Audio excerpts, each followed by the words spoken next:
Un étrange endroit, disiez-vous. Ouais, Doc. Je dirais même un foutu labyrinthe.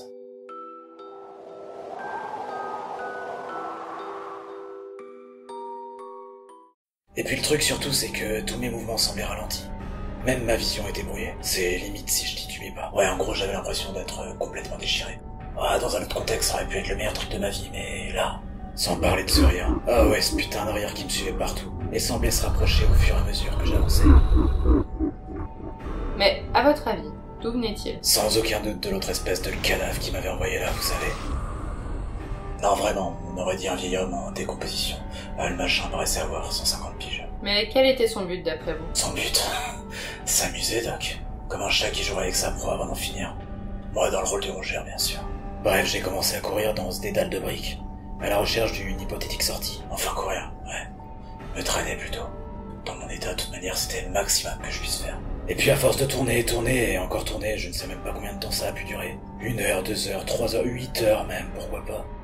Impossible d'avoir la notion du temps dans ce bordel. J'ai fini par arriver devant ce long pont de briques, au bout duquel il y avait cette porte. La sortie. En tout cas, c'est ce que je me suis dit, ouais. J'ai commencé à avancer, m'en chuter à plusieurs reprises.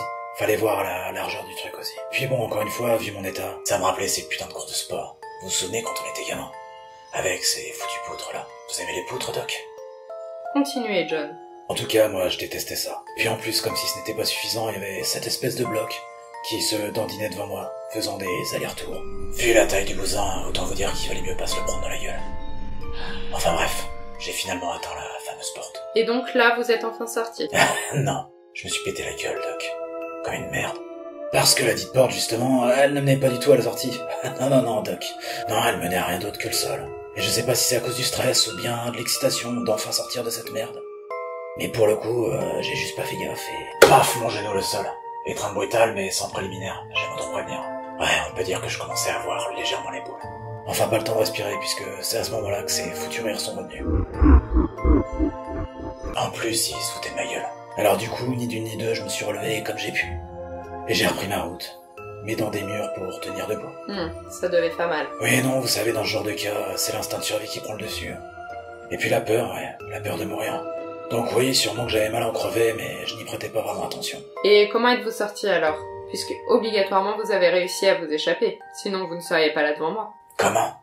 Par hasard, Doc. À force d'arpenter l'endroit, j'ai fini par m'engouffrer dans une de ces galeries, qui ne semblait mener nulle part d'ailleurs, à part le noir complet. Mais bon, vous comprenez bien qu'avec l'autre cadavre au cul, je me voyais pas vraiment faire demi-tour. Et là, miracle des miracles, il se trouve que, en fait, c'était la sortie. C'est... Complètement con. Ouais, possible. Enfin, de toute façon, cet endroit n'avait aucune logique, Doc. Enfin, toujours est-il que j'ai eu à peine le temps de reprendre mes esprits, puisque juste quelques secondes après mon retour, réapparut derrière moi le cadavre ambulant. Bien sûr, j'ai pas cherché, j'ai couru le plus vite possible. En me mangeant quelques murs au passage. Faut dire que j'avais encore légèrement la tête dans le cul. J'ai passé une première porte et sans réfléchir, je me suis engouffré dans l'ascenseur. Heureusement qu'il était fonctionnel, soit dit en passant. Et puis finalement, je suis arrivé devant cette salle, à l'entrée de laquelle il y avait ce panneau, où on pouvait lire SCP-049.